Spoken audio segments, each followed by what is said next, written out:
did the two Modzitz recordings, Modzitz Favorites #1 and #2, which I did with a wonderful musician called Vladimir Heifetz, a cousin of Yasha Heifetz, a fellow who came from Russia, and I'll tell you an interesting story about him because I think it's pertinent to this group here.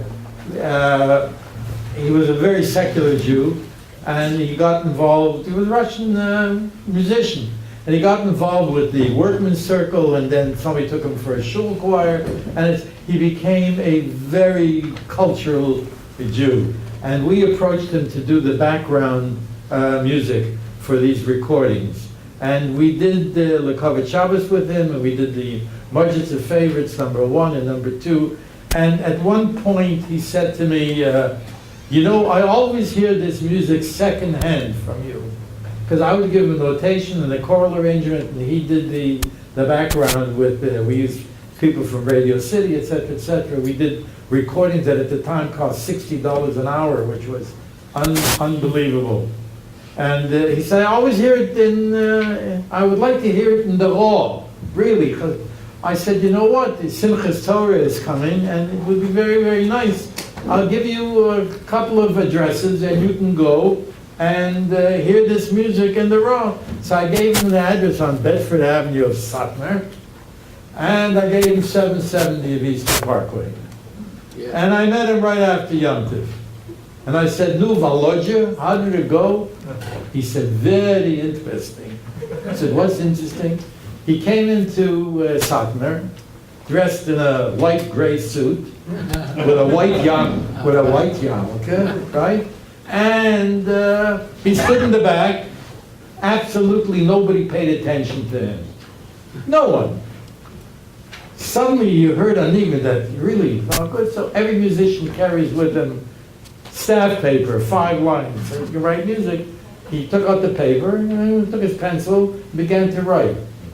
He said, crazy people. They picked him up by the elbows, put him out in the middle of Bedford Avenue.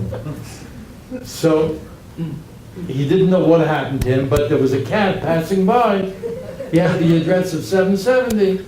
So he took the address, and he told the cab driver to take me to Eastern Parkway. Yeah. He came in, stood in the back there, in his light gray suit with the white kippah, and nobody paid attention to him. When he heard a good niggun, it was later at night, he took out his staff paper again, began to write, and he wrote, and he wrote, and he wrote, until the niggun was finished. And when he put the piece of paper back in his pocket, somebody came over and said, Shalom Aleichem. Who are you? Right?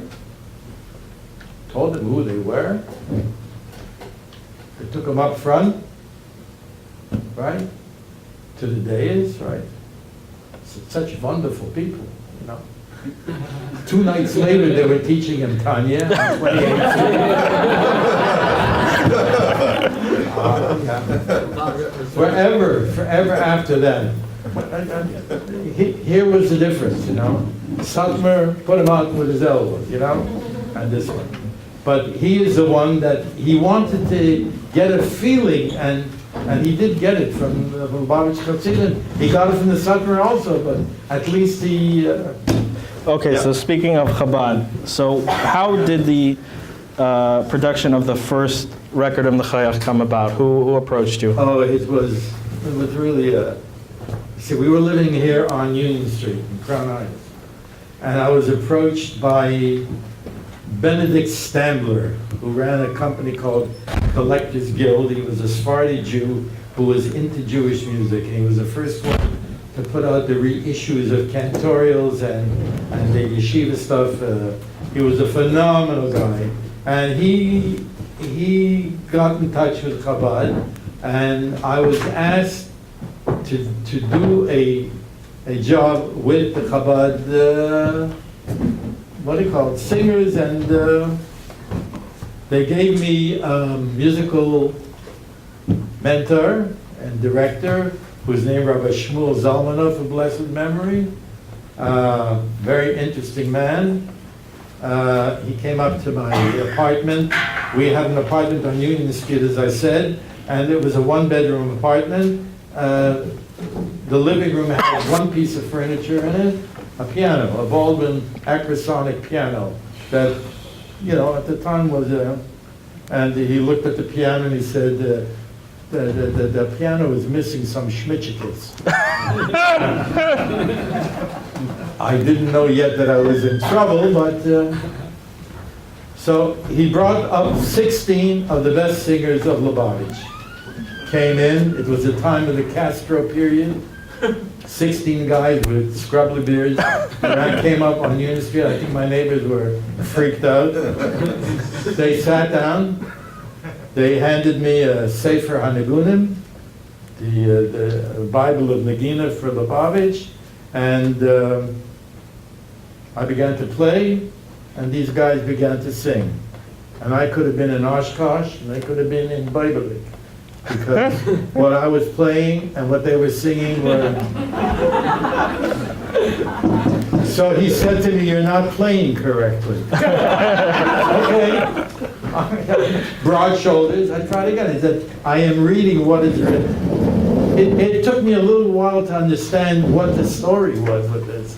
They had selected cantor Yeshua Weiser, who was one of the famous cantors here in Brooklyn, and they gave him 6 or 8 of the famous Lubavitch singers, or the Bobov Hasidim, and they closeted themselves in 770, and he said to them, "You sing and I'll write, I'll notate." And the 6 or 8 guys could not come to the exact same version. So he said to himself, "They can't read music anyway." Yeah, I'm out to prove it to you. Because 10,000 of those books were sold by Lubavitch and were in every shrunk in Lubavitch world, and not one person knew that they weren't written correctly. Okay? He wrote it, not correctly, he wrote it the way he thought they meant it to be sung. So here I am playing from the music that he notated, and there, and there, every 2 minutes somebody would say, "Nicht azay." No, not like that, not like that. So finally, what I did was that I had them sing for me, or get Zalmanov to sing for me the correct version, and I changed the music and I wrote it out, okay? Now we get to the problem of doing a job, of doing a recording. So I say to them very, very simply, you have to begin together and end together for recording. And they looked at me like I was absolutely mad. What do you mean? We always begin together and end together. What they thought was that they were going to be at a Fabreng, where the Rebbe did this when he wanted them to start a nigun, and he did this when he wanted to stop. And here this young whippersnapper is saying that he should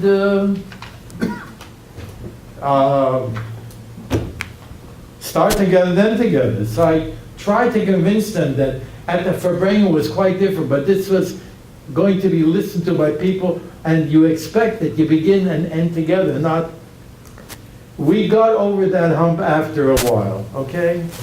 Now we go on for 4 months, we rehearsed, get them to sing together. Sing a little bit with Masikas, with a little bit with, not the Farbrengen, with the passionate kind of singing. I wanted them to sing, to have a harmony, so it would build up the rawness of the... They couldn't do it. They couldn't concentrate on anything except the melodic line. So I hired 3 ringers. 3 guys, professional singers, to do baritones, to do the... I remember one of them was coming by, and the group happened to have been outside. One day we were rehearsing someplace on, I don't know, President Street, and the guy was without a kippah. And I said, "Oh, here comes David Eisen." And they looked at me and they said, "No kippah?" I ran out and I said, listen, if they ask if you're wearing tzitzis, make sure you say yes, because otherwise we're finished. Anyway, the 3 ringers, it began to work. 6 months, 4 months rather, in rehearsal, and then I said to them, it's time to think of doing the recording. So they said to me on a couple of conditions. One of the conditions, number 1, they said that we have to have a Malava Malka first on a Saturday night in somebody's home. And I said, why?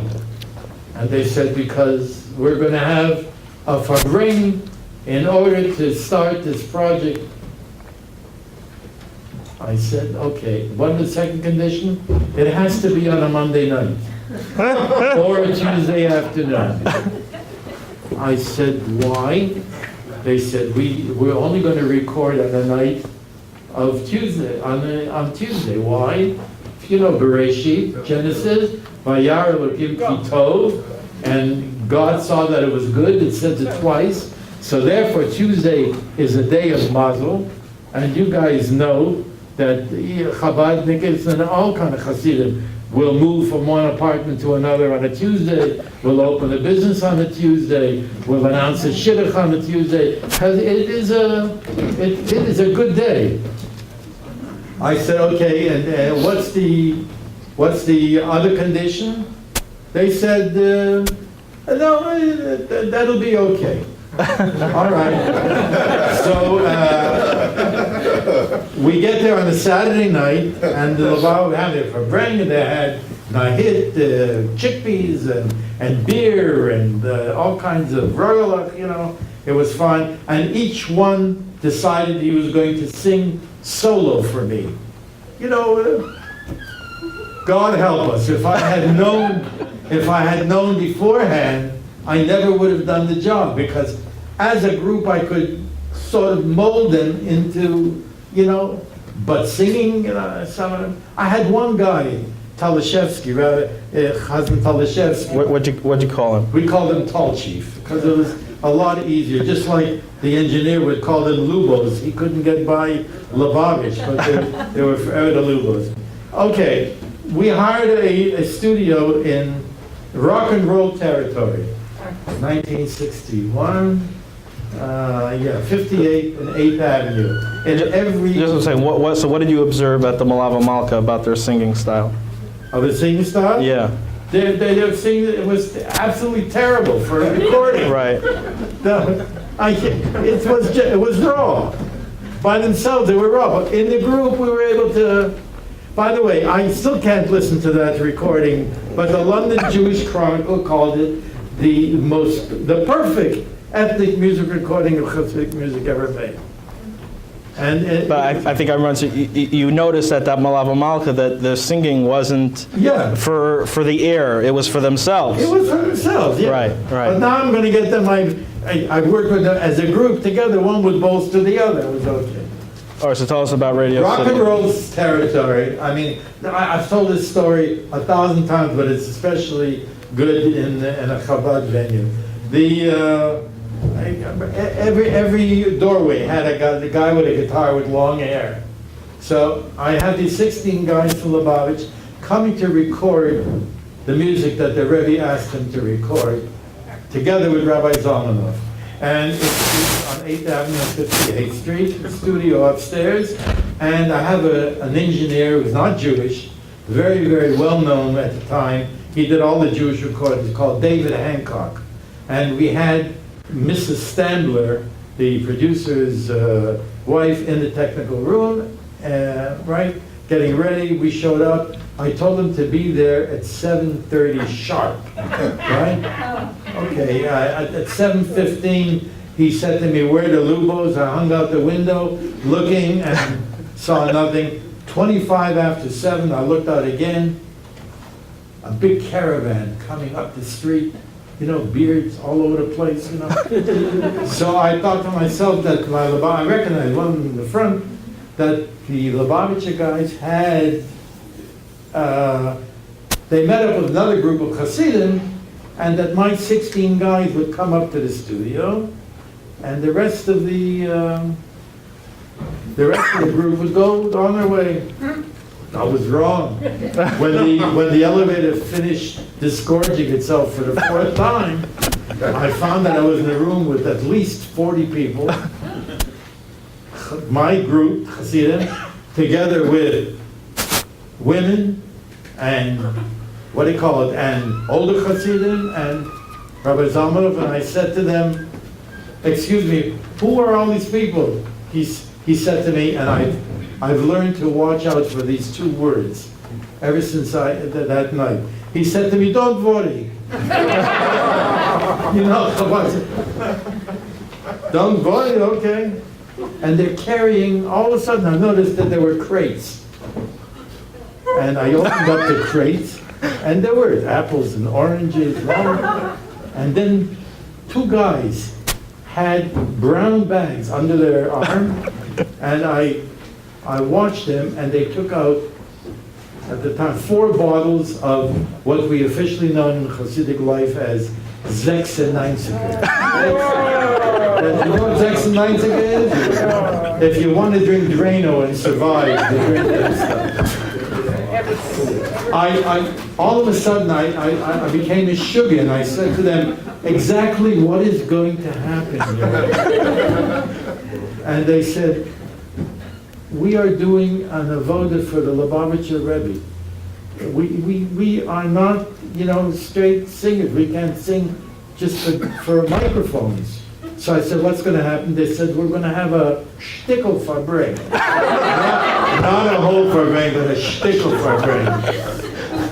And what they did was they passed out all of the fruit and everything, and the cake, and whatever they had there, and the guys drank l'chaim to each other, and they hung up a picture of the Rebbe. They brought with them right? And everybody drank l'chaim to the Rebbe. And I'm standing there, and the non-Jewish engineer, David Hancock, says, we should call Variety because nobody would ever believe it. Okay, so here we are, we have enough for break. I said to Rabbi Zalmanov, it's funny, 40 years after, I said to Rabbi Zalmanov, how long will this farbrengen take?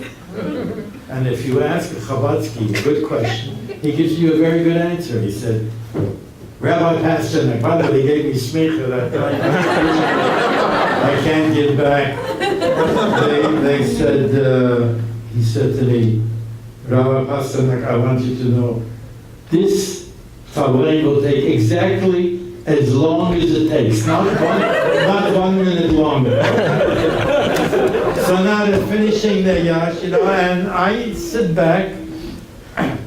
Finally, when they were finished, they took the women, they put them in the back, and the kids in the back, and put the older people in the back, and the guys stood around the microphone, they took off their jackets, they flexed their tzitzis, and now they said, quote, we are ready to do the bidding of the Lubavitch Rebbe. God forbid, the conductor.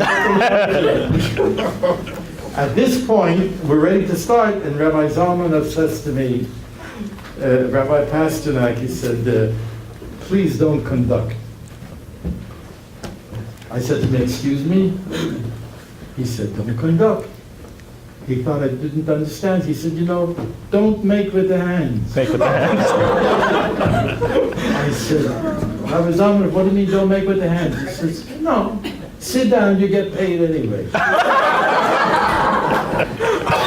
Yeah, it's funny. You should stand there in front of a group of musicians and a group. I said to him, Rabbi, what are you talking about? I've been training this group for 4 months now, whatever it is. What is the problem? He said that if you conduct and they watch your hands, it will get in the way of their kavanah, of their concentration. I said, Rabbi, how can you do this to me? I mean, I'm the conductor of this group. I spent 4 months rewriting the music. He said, I see you're a difficult man. So I will tell you the truth. And this is what he said. You can conduct, but nobody will watch you. Right? It's out in the open. I mean, 4 months, they will. So I had trained them, I think, well enough that when the music began to play, nobody's watching me. we're going along and thing, and things are falling into place. We're about to do Ufaratsta, you know. And our studio, it was a very interesting situation that God in His infinite wisdom creates shidduchim on the ground. There was an inner studio, if you can imagine, over there. And the bathrooms are, you have to go down to the bathroom. And in that group, we're rehearsing a group of ballet Americana girls who, when they rehearse in skin-tight leotards. And I can paint you the picture exactly as it happened. One of the young ladies had to use the facilities, and she saw that the green light in the studio, which means you can walk in or some action can take place. When the red light is on, everything drops dead, only the music. But the green light is on, you come in. Had to use the facilities, and so she gingerly walked in to the studio to get to the bathroom. And all of a sudden, I hear from the studio, from the inside, Hancock says, "Where are they?" And I looked up, 16 guys, not a trace, they're up. So I'm not saying this to be critical, because I'm saying, I make a point with this nice story, because to them it meant something totally different than it meant to me at the time. And I said to them, I went out into the hallway, didn't see them, so I took the elevator down the street, and 16 guys on the street. I said to them, "What are you doing here?" "We're in the middle of recording." They said, "You didn't see what happened?" I said, "What happened?" They said, "A half-nude girl walked into the room while we're singing Ufaratsu." I thought the blood was going to burst in my head. My pressure must have gone up. And I said to them, the only two brilliant things, my wife will agree, only two brilliant things I ever said in my life was there on 58th Street. I said to them, the age of miracles will never cease. I said, I who had my eyes open did not see them. You had your eyes closed. You saw that girl walking in? They said to me, no jokes. I said, it's not a joke. They said, I said, what is the problem? They said, you know, you're treating this as a recording, and we're treating it as an avodah. If we were davening in shul, and a young lady with leotards walked in the middle of davening, we would leave. No difference. I said, so what do you want me to do? It's embarrassing. We will not go up until you change the studio. I said, I should change the studio? We will not go up until you change the studio. I said, how am I supposed to do it? They said, you'll find a way. So I went upstairs, I saw the manager, and I said to him, you won't believe this, but I'm having a rebellion on my... He said, what's the problem? I said, you know who these guys are that are next door? You saw them, yeah. He said, who are they?